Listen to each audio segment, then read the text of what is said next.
Interest rates and what they're doing to affect the market may not be the main talking point in the real estate industry in 2026. The Bank of Canada has held interest rates steady at its last two meetings, with its latest meeting on January 28th.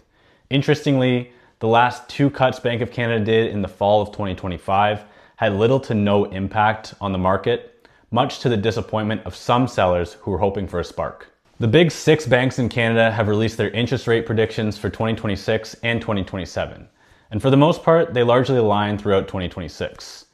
Bank of Canada is predicted to hold rates at 2.25% for the remainder of the year by most banks.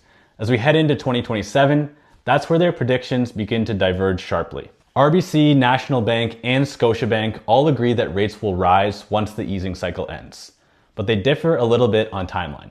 National Bank is predicting the first upward move in the overnight rate, saying that rates will reach 2.75% by the end of 2026. Scotiabank is predicting a similar increase, just on a longer time horizon, saying that rates will reach 3.0%, but not till the end of 2027.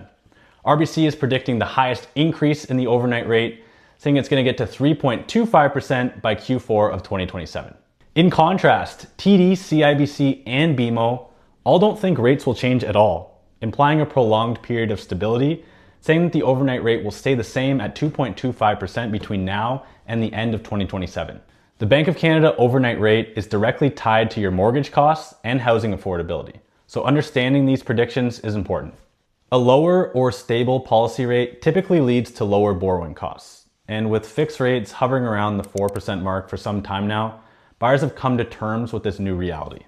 We're seeing that buyers are no longer waiting on the sidelines for a lower interest rate, and in the same vein, sellers are less optimistic that future rate cuts will be the catalyst that sparks demand back into the market. Obviously, these predictions can and most likely will change, but at this point it seems like interest rates may not be the main talking point in the real estate market in 2026. As we head into 2027, however, as these banks diverge, we'll see whose predictions were the most right. Thanks for watching this week's Real Estate Update. See you next week.